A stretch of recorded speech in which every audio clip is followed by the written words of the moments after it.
Dick Gregory's Natural Diet for Folks Who Eat. Cooking with Mother Nature by Dick Gregory. To Mother Nature and her faithful children, nutritionists, naturopaths, life extensionists, chiropractors, and all other loving the natural way of life, who have preserved through years of ridicule, rejection, and scorn, and found their reward in cooking with Mother Nature. Chapter 1. Warning. The author has determined that not reading the following pages is dangerous to your health. This is a book for folks who are willing to take time to stop and think. I've often said that one of the biggest problems in America today is that we Americans just don't think, not just about food, about anything. The trouble with us Americans is that we've never thought. Remember that old cleanser commercial? Keep the rust out of the entire house. So folks will clean up all the rusty spots, but if they ever thought to pick up that can of cleanser after it had been sitting for a while, sure enough, they found a little brown rusty ring. Let's take another example. We spend millions of dollars in the United States every year for civil defense buildings, but do you realize most of them are closed on weekends? It's as if we think our enemies are planning to fight a 5-day war. Even Israel took 6 days. Life insurance is another good example. Probably no other group of people on the face of this earth spend more money on life insurance than we do in the United States. Did you ever stop and think that you have to be slightly stupid to buy life insurance? But just analyze this. You're betting the insurance company people that you're going to die, and they're betting you that you are going to live. And you're hoping they win, and they charge you. Sometimes the strangest things cause you to stop and think. I remember when I first started thinking about whether or not it was right to eat meat. It was on Thanksgiving Day a number of years ago. I had been drinking while I waited for the turkey to get done. It takes a turkey a long time. By the time I was standing at the head of the table with my carving knife, I suddenly had the strangest thought.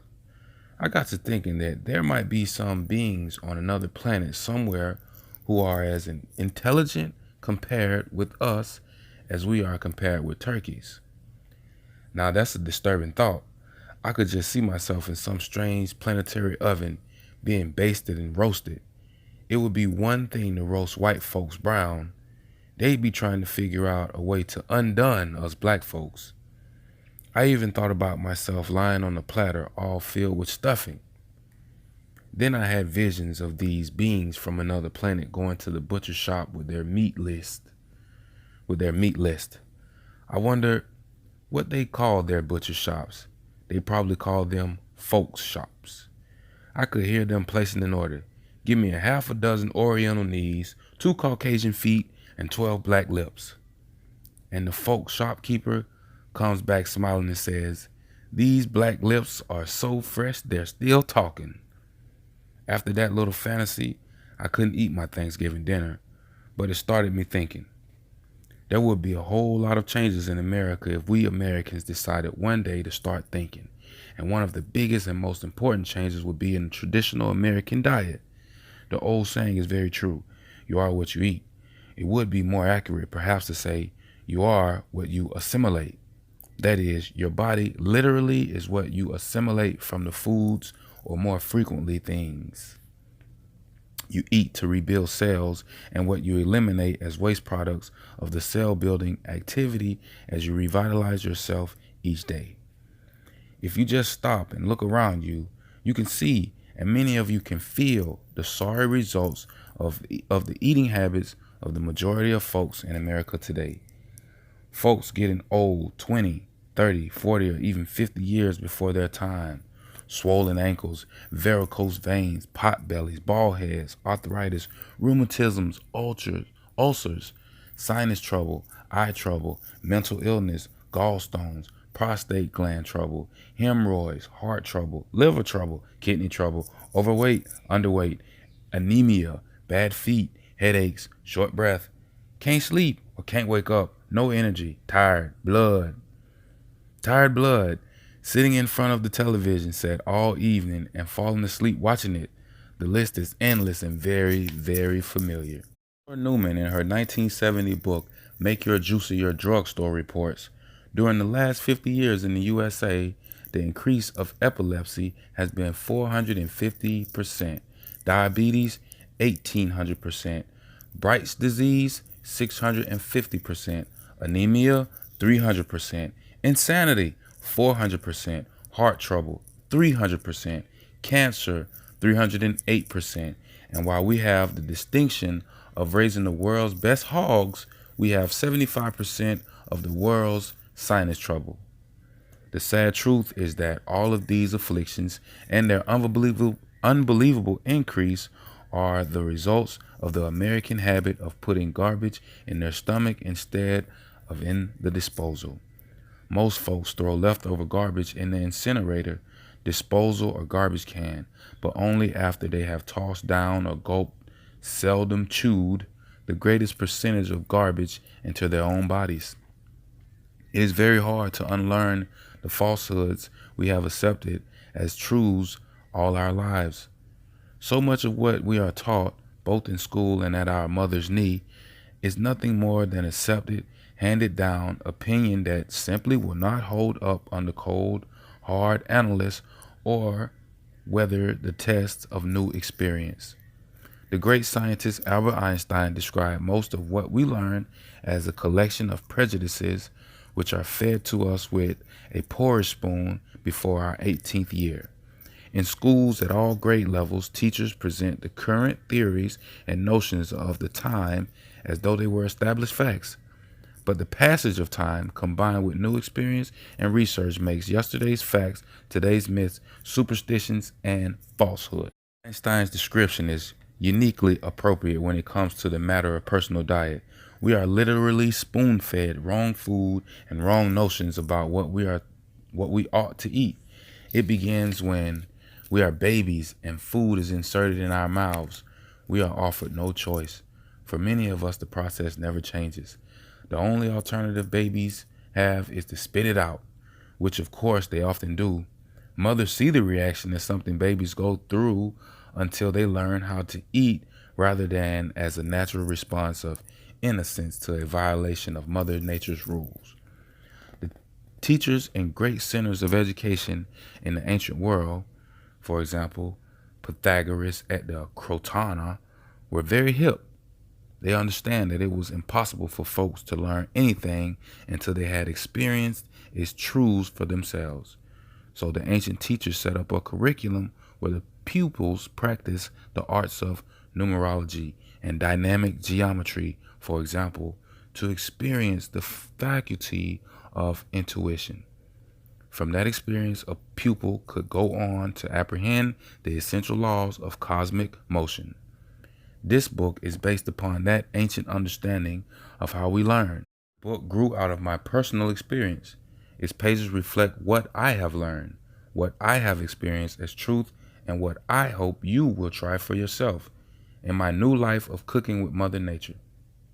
Unless you already very heavy into the natural food and way of life movement, most of what you read in Natural Diet for Folks Who Eat will go against everything you've ever believed about food, eating, health, and disease. I can only say to you, don't feel too bad. I started out on an equal footing with the worst eating reader of these pages. But I was fortunate. I met a teacher in the ancient tradition, Dr. Alvenia M. Fulton. I'll speak more of her later, but in this chapter I'll just testify. When I met her, Dr. Fulton was confident that she possessed the truth about food, nutrition, and proper diet, but she also knew I would have to experience the truth for myself. I resisted every step of the way. Out of ignorance, I argued, rationalized, and repeated all the wrong notions about food I had been taught. Why? Because I just couldn't believe my mama would have fed me meat if it was wrong, or given me cow's milk if it was wrong. And here was a stranger, a woman I had just met, telling me that my own mama had fed me wrong. My mama never had the benefit of learning the truth about proper diet, and as a result, she suffered many of the physical results of improper eating habits. We were very poor, and my mama's main concern was that we kids get something to eat. Every time I would come up with one of my stupid arguments trying to refute what Dr. Fulton was telling me about some new way to change my diet, she would smile and say, "Just try it for me. Try it for a while and see what happens." I tried it, and invariably, I liked it. I like the fresh, pure taste of natural foods, but even more important, I like the glowing feel of health, vigor, and energy which followed my change in diet. So many times I hear people resist changing their diet because they don't want to give up something they like. That's the first great myth to be dispelled. Learning to eat as Mother Nature intended her children to eat does not mean giving up something. It means just the opposite. It means gaining something of great value, a value far greater than the old rationalization I've grown accustomed to as taste. It means gaining health, youthful energy and appearance, increased mental capacity, and a joy in living you never dreamed was possible. To say nothing of the clean, fresh, natural taste of the food you will be enjoying. The more I tried out Dr. Fulton's recommendations, the more I began to realize the sad neglect of my former education. I had gone the whole school route, grade school, high school, and college, and never once did I take a course in nature. I was never taught that the most important thing in life was learning to live in harmony with nature. My former education was so designed to teach me how to make a living. It never got around to teaching me how to live. I was taught about so-called civilization's attempt to control nature and about the ongoing war against nature, although those terms were never used.